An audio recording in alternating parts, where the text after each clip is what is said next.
यहाँ से 3 क्वेश्चन पूछता है बराबर। रूसी क्रांति की किन्हीं 2 कारणों की विवेचना करें, या तो पूछ रहे हैं क्या रूसी क्रांति के कारणों की विवेचना करें, या तो पूछ लेगा रूसीकरण की नीति रूस के अंदर में क्रांति के लिए कहाँ तक उत्तरदायी था। इस वीडियो में हम लोग हिस्ट्री का एक बहुत ही महत्वपूर्ण क्वेश्चन देखने को प्रयास करेंगे, जो आपके आने वाले बोर्ड एग्जाम के लिए काफी महत्वपूर्ण होगा। तो चलिए दोस्तों, आखिरकार वो महत्वपूर्ण क्वेश्चन है क्या, सबसे पहले इसको जानते हैं। तो देखिए, इस वीडियो के अंदर में हम लोग ये रूसी क्रांति के कारणों की विवेचना, यानी कि रूस के अंदर में जो घटनाएं हुई थी उसके पीछे क्या कारण था, इस प्रश्न को एक बेहतरीन तरीके से देखने का प्रयास करेंगे।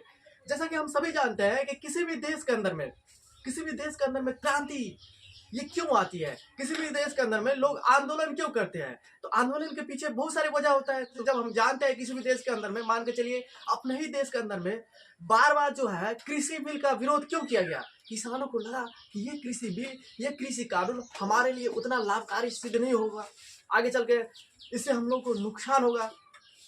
जब किसानों को इस तरह का भावनाएं, जब किसानों को इस तरह से लगा कि इस कानून से हम लोग के बारे में, हम लोग के स्थिति के बारे में मान के चलिए नहीं सोचा गया है, हम लोग को इससे नुकसान हो सकता है, तो किसानों से भारत के अंदर में क्या किया, तो किसानों ने आंदोलन किया, जिसके फलस्वरूप हुआ क्या, कृषि बिल नरेंद्र मोदी को वापस लेना पड़ा। ठीक उसी तरह से किसी भी देश के अंदर में क्रांति के पीछे क्या वजह होती है, क्रांति के पीछे बहुत सारे कारण होती है। जैसे मान के चलिए उस देश के अंदर में रह रहे मजदूरों के बारे में नहीं सोचा जाए, किसानों के बारे में नहीं सोचा गया हो, फैक्ट्री किस तरह से लगाई जाए इसके बारे में नहीं सोचा गया हो।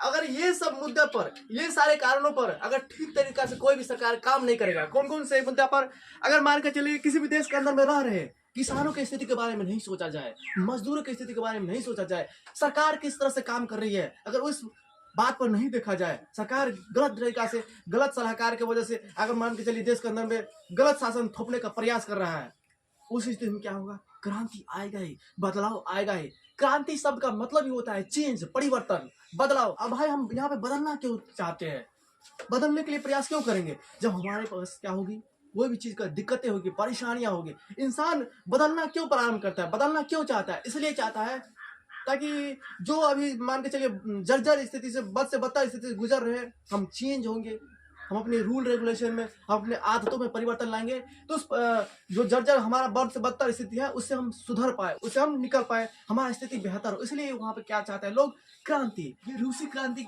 के कारणों के बारे में यहाँ पे डिस्कस कर रहे हैं। रूसी क्रांति के कारणों के बारे में अगर आ जाए क्वेश्चन 2 नंबर के अंदर में या 5 नंबर के अंदर में, तो सबसे पहले इस क्वेश्चन को यहाँ से आप लोग समझने का प्रयास कीजिए कि आखिरकार आप लोग वहां पे लिखिएगा तो लिखिएगा किस तरह से। हम आपको जैसा कि वीडियो के प्रारंभ में ही बताए कि किसी भी देश के अंदर में क्रांति के पीछे क्या वजह होता है, सरकार जो है ठीक तरीका से किसानों के बारे में जब नहीं सोचेगा, मजदूरों के बारे में नहीं सोचेगा, फैक्ट्री नहीं लगाएगा, इसके बाद जबरदस्ती कोई भी चीज लादने का प्रयास करेगा, सरकार ठीक तरीका से जनताओं पर शासन व्यवस्था नहीं लागू कर पाएगा, तो उस स्थिति में क्या होगा, जनता सब क्या होगा, आक्रोश आएगी, जनता में असंतोष की भावनाएं बढ़ेगी ना, क्योंकि सरकार ठीक तरीका से काम ही नहीं कर पा रहा है। जब ठीक तरीका से काम नहीं कर पाएगा तो जनता की स्थिति खराब होगी ना। जब जनता की स्थिति बद से बदतर होगी तो जनता क्या होगा, सरकार के प्रति असंतुष्ट, सरकार के प्रति असंतुष्ट होकर के उसके विरुद्ध में आवाज उठाएगा ना, आंदोलन करेगा ना।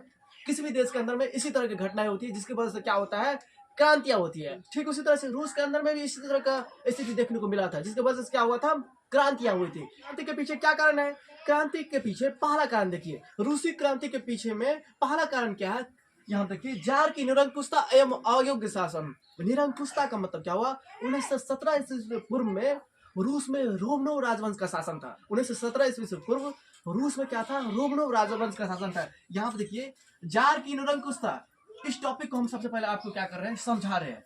भाई इसके पीछे क्या क्या कारण है, अगर आ जाए ये क्वेश्चन, तो जार की निरंकुशता एवं अयोग्य शासन देखिए, इसके अंदर में लिखिए क्या क्या चीज, इसको सबसे पहले समझिए। तो 1917 ईस्वी से पूर्व रूस में क्या था, रोमनोव राजवंश का शासन था। उन्होंने कठोर राजनीतिक व्यवस्था स्थापित किया था। कठोर राजनीतिक व्यवस्था का मतलब क्या हुआ, टैक्स देना ही पड़ेगा, चाहे तुमको मान के चले कि पैसा रहे न रहे। आपकी स्थिति बद से बदतर हो गया, आपकी स्थिति बद से बदतर हो गया, लेकिन आपको टैक्स देना ही पड़ेगा। 1917 ईस्वी से पूर्व रूस में रोमनोव राजवंश का शासन था। उस समय रूस के सम्राट को क्या कहा जाता था, तो जार कहा जाता था। और जो है इसी शासन के दौरान जनता के आक्रोश के कारण राजतंत्र की शक्ति को सीमित करने का प्रयास किया गया, लेकिन राजतंत्र को सिर्फ कहने के लिए कह दिया कि राजा की शक्ति को सीमित किया जाए, लेकिन हकीकत में राजा अपना विशेष अधिकार छोड़ना नहीं चाहता था। पहले बात को समझिए, हम आपको यहाँ से एक बेहतरीन तरीका समझाने का प्रयास कर रहे हैं कि जार की निरंकुशता एवं अयोग्य शासन, ये जो यहाँ पे सेंटेंस लिखा गया इसका मतलब क्या है? जार की निरंकुशता, जार की निरंकुशता रूस के सम्राट को क्या कहते हैं? तो जार कहा जाता है। ये 1917 ईस्वी से पूर्व की बात है। 1917 ईस्वी से पूर्व रूस में रोमनों राजवंश का शासक था। उस समय रूस के सम्राट को क्या कहा जाता था? तो जार कहा जाता था। उन्होंने कठोर राजनीतिक व्यवस्था स्थापित की रूस के अंदर में, कठोर पूरा। अब आपको टैक्स देना ही पड़ेगा, किसी भी तरीका से आप सरकार के विरुद्ध में आप आवाज नहीं कर सकते हैं, उठा नहीं सकते हैं, चाहे सरकार गलत तरीका से शासन व्यवस्था क्यों न कर रहा है, गलत तरीका से शासन व्यवस्था क्यों न लादने का प्रयास कर रहा है, उस स्थिति में आप उसके विरुद्ध में आप आवाज नहीं उठा सकते। इसी को कहते हैं कठोर राजनीतिक व्यवस्था। रूस के अंदर में इस तरह की बात थी। कहने के लिए ये कह दिया कि राजतंत्र की शक्ति तो सीमित कर दिया गया है, यानी कि अब राजतंत्र में जो राजा है अपने मन माने अनुसार से काम नहीं कर सकते। ये सिर्फ बात कहने के लिए था, जनता को भ्रमित करने के लिए था। जो यहाँ पे जो है यहाँ के राजा की शक्ति को सीमित कर दिया गया है, आप जिस अनुसार से कहिएगा उसी अनुसार से काम होगा। लेकिन राजा अपना विशेष अधिकार छोड़ने के प्रयास कर ही नहीं रहा था। कह दिया, लेकिन फिर भी हम कह दिए, जैसे कि मान के चलिए विद्यार्थी को क्लास के अंदर में भी कह देते हैं ये टॉपिक को याद करके आनिएगा, किताब भी छुआ देते हैं, लेकिन फिर स्थिति छू लिया, लेकिन फिर स्थिति जैसे कर रहा है वैसे ही। ठीक उसी तरह से वहां पे कह दिया कि हमारी शक्ति सीमित हो गया है, लेकिन अपना विशेष अधिकार, जब शक्ति सीमित कर दिया गया है तो आप विशेष अधिकार क्यों ले रहे हैं? मनमानी ढंग से फिर क्यों चल रहे? जब आप पहले बोल भी दिए कि हमको मान के चलिए इसी तरीका से चलेंगे, फिर आप मनमानी कर रहे हैं, ये क्या मतलब हुआ? कोई मतलब नहीं हुआ। आपने उस कानून को सही रूप में नहीं अपने व्यवहारिक रूप में लाए, उस कानून से क्या होगा? नुकसान ही होगा। पहले बात यहाँ समझिए, इस तरह की बात थी। और वहां पे ये भी था, रूस के जार जो था ना, देवी देवता में क्या था? बड़ा विश्वास रखता था। वो जो है अब जो है हम लोग क्या कर सकते हैं, ये तो देवी गॉड का प्रकोप है। गॉड का प्रकोप मतलब क्या? हम लोग थोड़ी करते हैं ऐसा। पहले राजा सब क्या था? देवी देवता में ज्यादा विश्वास करता था ना। तो इस तरह से रूस के जार निकोलस द्वितीय जो शासक था, रूस का जो शासक था, रूस का जार यानी कि जिसे हम लोग कहते हैं रूस का सम्राट, वो देवी देवता में ज्यादा विश्वास रखता था। जिसके वजह से हुआ क्या, कोई भी प्रॉब्लम आता था जनता के बीच में जाके, इसमें हम क्या कर रहे हैं? इसमें तो गॉड का प्रकोप है, हम क्या करेंगे? हम तो करने का प्रयास कर रहे हैं, लेकिन देवी देवता का मन ही नहीं है तो क्या कीजिएगा? जबकि ऐसा बात थोड़ी है। सरकार चाहेगा कोई भी चीज का विकास करने के लिए तो क्या नहीं हो सकता है? हो सकता है ना, क्योंकि सरकार के पास ही ना सारा टैक्स हो रहा है, जनता के द्वारा दिया गया पैसा। वो पैसा के अब सही ढंग से इस्तेमाल करेगा, अफसरशाही नहीं करवाएगा ठीक तरीका से, कोई भी अफसर को सेलेक्ट करेगा उसकी योग्यता के आधार पर। अब यहाँ पर अफसरशाही था, और अफसर को जो सेलेक्ट किया जाता था उसकी योग्यता को देख के नहीं है, जात परतंग जो उसके मान के राजा के फेवर में बोलता था, राजा के अनुसार से बोलता था, उसी को अपना सेलेक्ट कर दिया अफसर। वो अकुशल था, अकुशल का मतलब कि उसके अंदर में कोई टैलेंट था ही नहीं। जब राजा का क्या होगा? सलाहकार ही होगा क्या? अनटैलेंट, यानी कि टैलेंट नहीं रहेगा तो उस दिन क्या होगा? राजा को गलत तरीका से क्या करेगा? सलाह देगा, डायरेक्शन देगा, जिसके वजह से राजा धीरे धीरे क्या होगा? उसकी स्वच्छता स्वार्थी बन जाएगा और चाहेगा कि अब तुम्हारे संग में ऐसे व्यक्तियों का समावेश हो जाएगा जो व्यक्ति तुमको एक अच्छा रास्ता नहीं दिखला करके कहेगा कि ऐसे ऐसे करो, ऐसे ऐसे करो। तत्कालीन लगेगा कि क्या आपको जो बहुत फायदा हो रहा है, लेकिन बाद में जाके पता चलेगा कि काश हम उस दोस्त के साथ नहीं गए रहते तो आज हमको ये नहीं होता। वो आपको जो है तुरंत परिणाम थोड़ी दिखाई पड़ेगा, बुरे संगत में पड़िएगा। तो हम जा रहे हैं थोड़ी देर के लिए तो जा रहे हैं, 1-1 घंटा के लिए जा रहे हैं, टीवी देखने के 1-1 घंटा के लिए तो जा रहे हैं, मैंने मान के चलिए मेला देखने के लिए, लेकिन बाद में पता चलेगा काश हम 1 घंटा नहीं गए रहते तो आज हमको ये दिन नहीं देखना पड़ता। इस तरह का बात होती है। तो यहाँ पर भी था क्या था? रूस में अफसरशाही था। अफसरशाही का मतलब क्या हुआ? अफसर सबका मन माना चलता था। रूस में अफसरशाही था। अब किसी भी देश के अंदर में मनमाना ढंग से कोई भी शासन व्यवस्था लागू होगा तो उस दिन में क्या होगा? जनता उस पर आक्रोश होगी, जनता मान के चलिए असंतुष्ट होगा ना। अब जनता असंतुष्ट हो गया तो समझिए ना, सब कुछ जनते पर कोई भी देश टिकता है। जनते के जो है टैक्स के माध्यम से पूरा शासन व्यवस्था, पूरा सरकार का सिस्टम चलता है। बात समझिए। रूस में क्या था? रूस में अफसरशाही था, वह अस्थिर और अकुशल थी। यानी कि अफसरशाही था लेकिन अस्थिर था। अस्थिर का मतलब स्थिर नहीं, कभी इसको बनाए कभी इसको बनाए, जो उसके फेवर में था इस अनुसार से, जो उसके फेवर राजा के फेवर में बोलता था उसी को अफसर बना देता था। रूस में अफसरशाही था, वह अस्थिर और अकुशल थी। उनकी नियुक्ति का आधार कोई योग्यता नहीं था, टैलेंट को देखते नियुक्ति सेट नहीं किया जाता था अपने मनमानी के अनुसार से। अतः गलत सलाहकार के कारण जार की स्वच्छालिता यानी कि स्वार्थता, स्वच्छालिता का मतलब अपनी इच्छा धीरे धीरे क्या होगा, धीरे धीरे लगातार बढ़ती गई और जनता की स्थिति बद से बदतर होगी। इस स्थिति को देखते हुए राजा के खिलाफ क्या किया, जनता ने विद्रोह करना शुरू कर दिया। बात को समझिए, आंदोलन करना शुरू कर दिया। तो हम ये आशा कर सकते हैं कि इस टॉपिक को आप लोगों ने एक बेहतरीन तरीका से समझ होंगे। क्या हुआ इस टॉपिक के अंदर में हमने आपको समझाने की कोशिश की, जार की निरंकुशता एवं अयोग्य शासन के अंदर में हमने आपको ये समझाने की कोशिश की है कि 1917 ईस्वी से पूर्व रूस के अंदर में क्या था, रोमनोव राजवंश का शासन था। उस समय रूस के सम्राट को जार कहा जाता था। उन्होंने कठोर राजनीतिक व्यवस्था स्थापना किया। कठोर राजनीतिक व्यवस्था का स्थापना करने का मतलब क्या हुआ, इस तरह से आप मान के चलिए हम राजनीतिक व्यवस्था करेंगे, आप हमारे विरुद्ध में चाहे हम गलत तरीका से हम काम क्यों नहीं कर रहे हैं, आप हमारे विरुद्ध में आवाज नहीं उठा सकते हैं, जो कहेंगे वो करना ही पड़ेगा, कठोर। बात तो समझिए।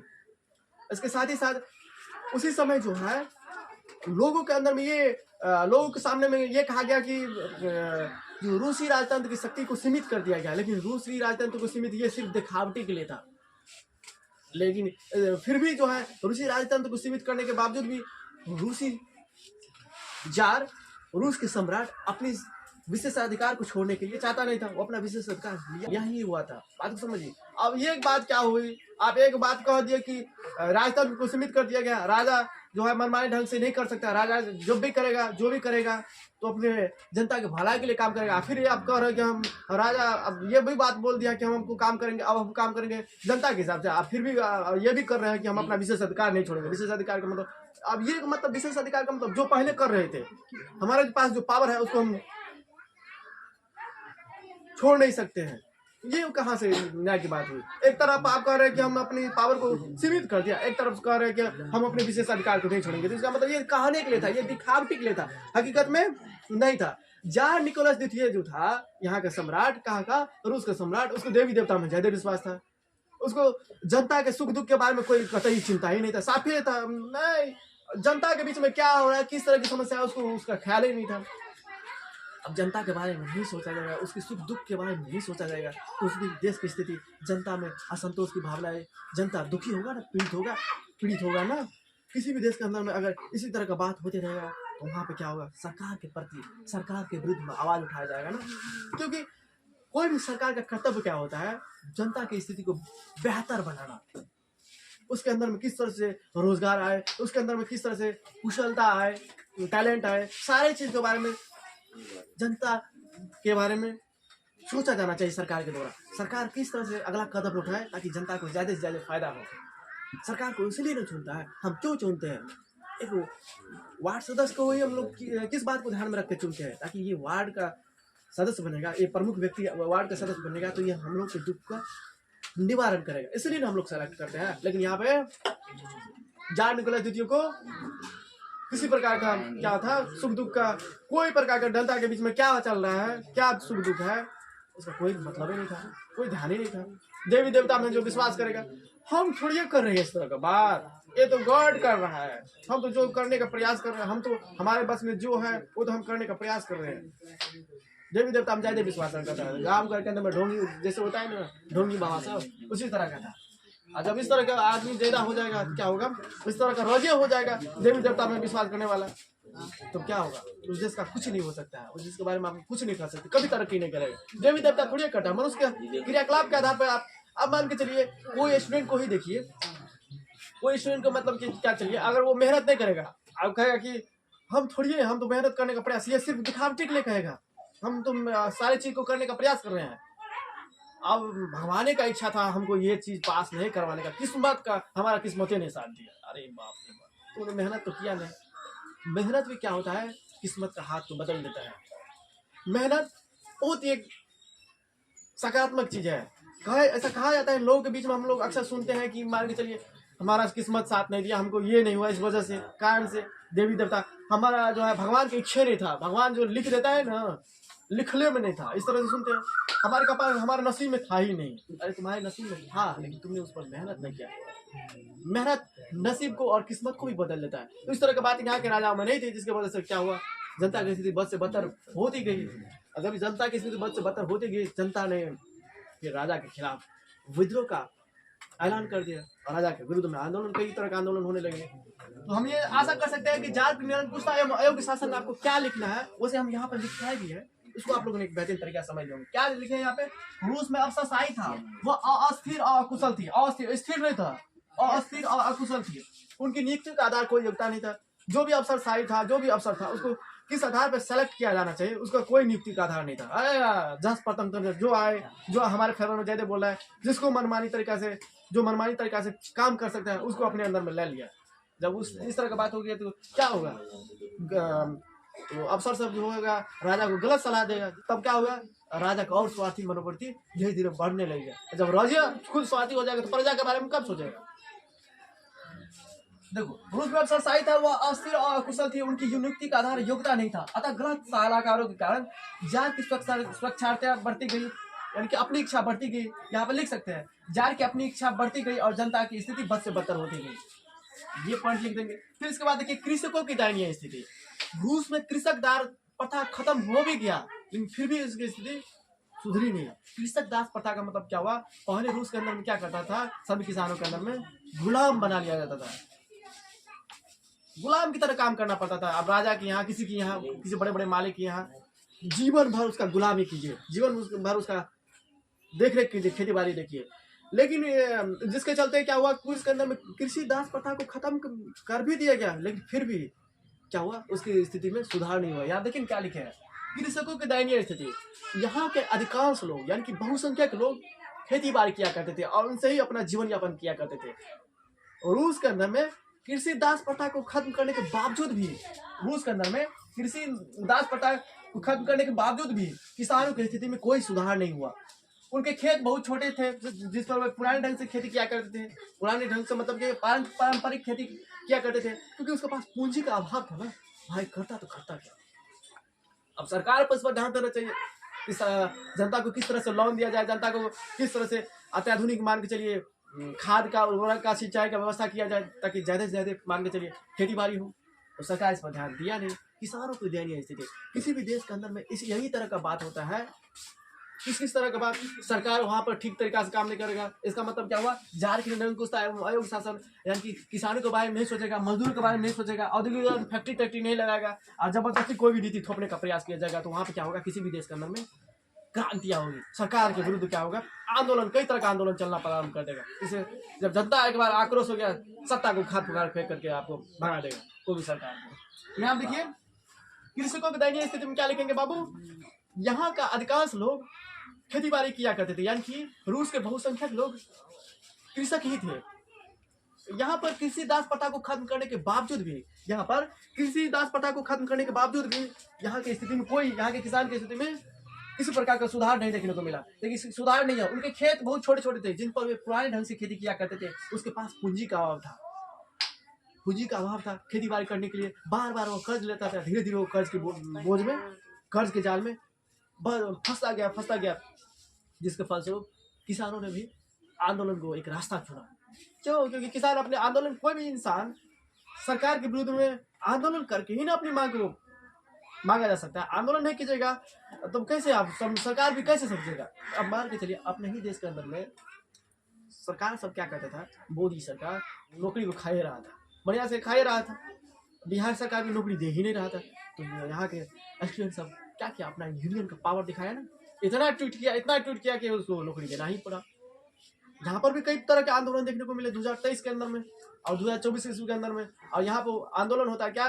फिजिकल भी होता है, इसके बाद क्या होता है? डिजिटल भी होता है। दोनों तरह का आंदोलन होता है। लोग जो है सोशल मीडिया के माध्यम से सरकार की नीतियों का बुराई कर करके सरकार को आईना दिखाने का प्रयास किया ना, तब सरकार आज वैकेंसी दे रहा है।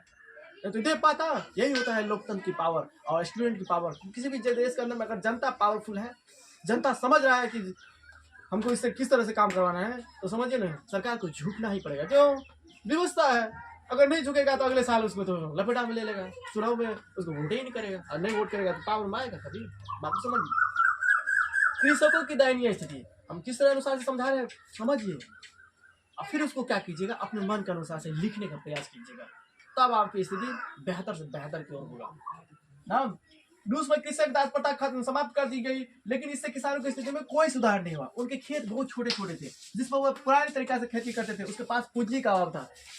यहाँ पर और बात ऐड क्या कर सकते हैं, पूंजी का अभाव था, और धीरे धीरे जो है किसान जो है कर्ज के जाल में जाते गए, फंसते गए, जिसके फलस्वरूप क्या हुआ, किसानों की स्थिति बद से बदतर होगी। और यही स्थिति बद से बदतर सरकार के प्रति असंतोष की भावना पैदा की और विद्रोह के आग लगाने का एक काम किया, आग लगाने के, किसानों के अंदर में एक आग लगाने का काम किया, जो सरकार को उखाड़ फेंकने में सिद्ध हुआ। देखिए यहाँ पे मजदूरों की दयनीय स्थिति, आप देखिए किसानों की दयनीय स्थिति, आप देखिए मजदूरों की दयनीय स्थिति। ये देखिए मजदूरों की दयनीय स्थिति का मतलब क्या हुआ, यहाँ के मजदूर का कोई राजनीतिक अधिकार ही नहीं था। आप यहाँ पे आपको काम कीजिए जाएगा, उसके बदले में आपको रकम दिया जाएगा कम। आप किसी के अंदर में मान के चलिए काम कीजिएगा, काम करवाएगा जोर शोर से, लेकिन आपको पैसा नहीं दिया जाएगा। आपको कोई मान के चलिए किसी प्रकार का घटना हुआ, तो किसी प्रकार का घटना हुआ, आपको राजनीतिक अधिकार नहीं दिया जाएगा कि आप किसी प्रकार का अधिकार नहीं है, आप उसके विरुद्ध में के बोल सकते हैं किसी फैक्ट्री के विरुद्ध में, तो उस दिन क्या होगा। तो आप काम करके भी आपको क्या मिलेगा, कुछ नहीं मिलेगा। एक तो ना तो पैसा मिल रहा है ना, अब हमारे पास अधिकार है किसी भी चीज़ को बोलने का या कोई भी चीज़ करने का, ये पावर नहीं है।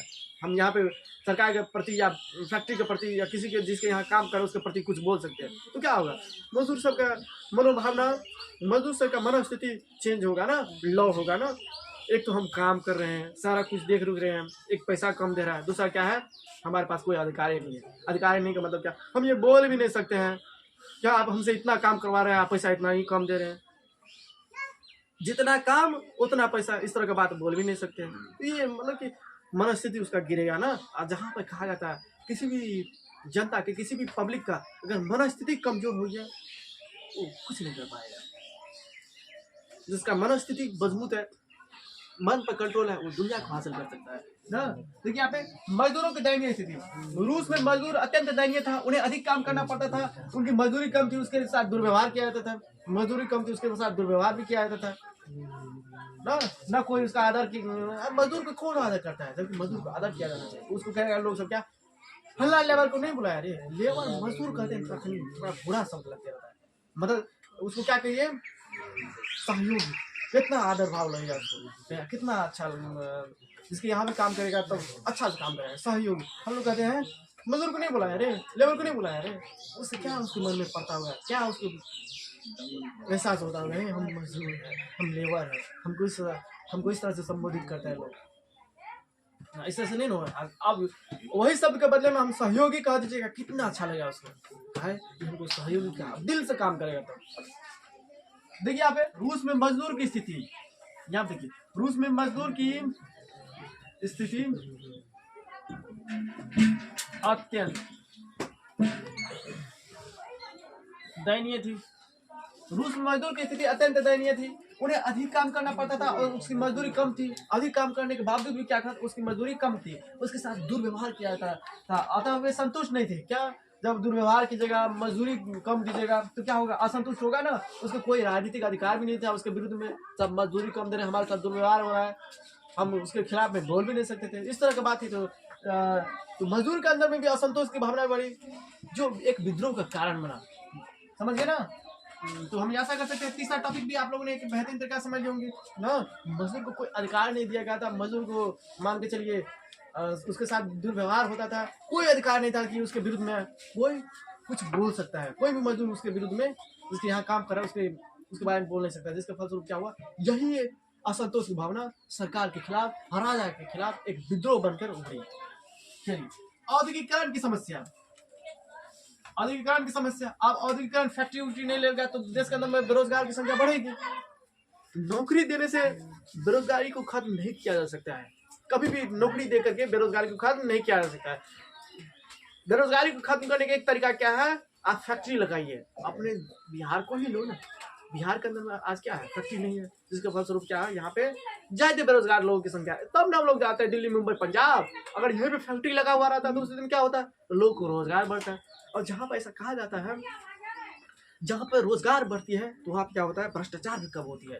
क्यों, भ्रष्टाचार करने की कोशिश आदमी, एक जनता कब कोशिश करना चाहता है? तभी करना चाहता है जब उसके पास में क्या होता है, पैसा नहीं रहता है। घर परिवार को चलाने के लिए मान के चलो चीज़ की बेहतर नहीं रहती है, खराब रहती है। इसके चलते वो सभी जनता क्या करने की कोशिश करता है, हम ही लोग क्या करने की कोशिश करते हैं, गलत रास्ता को अपनाते हैं। भ्रष्टाचार यानी घूसखोरी का इधर उधर करने का काम करते हैं, दूसरे को सताने का काम करते हैं।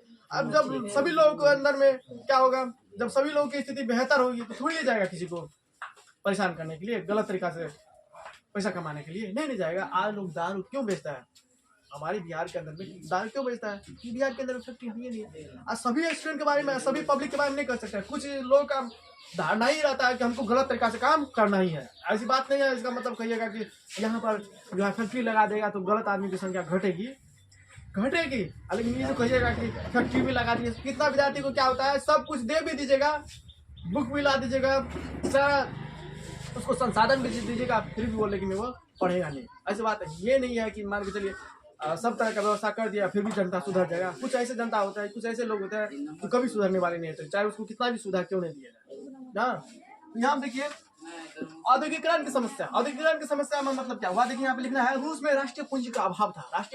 जिसके फलस्वरूप क्या होता था, रूस के अंदर में इस फैक्ट्री को चलाने के लिए विदेश से पूंजी को लाया गया।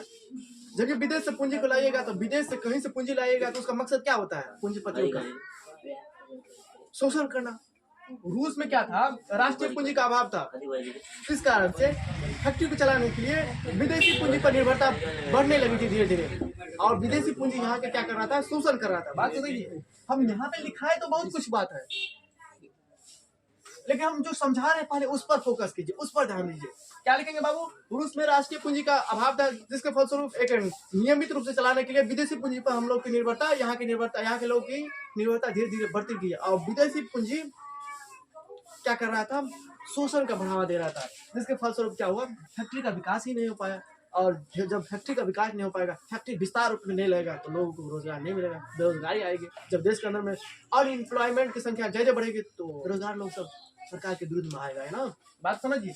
जहाँ देखिए रूस में राष्ट्रीय पूंजी का अभाव था, यहाँ कुछ ही महत्वपूर्ण उद्योग का संकेंद्रण था। उद्योगों के विकास के लिए विदेशी पूंजी पर निर्भरता बढ़ती गई धीरे धीरे, और विदेशी पूंजी आर्थिक शोषण को बढ़ावा दे रहा था।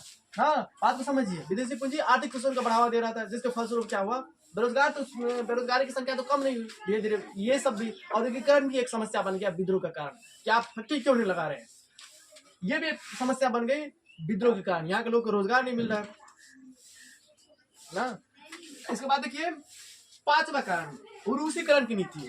हम सभी जानते हैं, क्या जानते हैं बाबू, किसी भी एक देश के अंदर में एक ही देश का निवासी नहीं रहता है। जैसे मान के चलिए इंडिया के अंदर में देखिए, क्या इंडिया के अंदर में सिर्फ इंडिया का ही लोग यहाँ पर बसता है? नहीं बसता है, नेपाल का भी बसता है, श्रीलंका का भी बसता है, दुनिया के तमाम देशों का लगभग कहीं ना कहीं अलग अलग हिस्सों से किसी न किसी देश के अंदर में रहता है।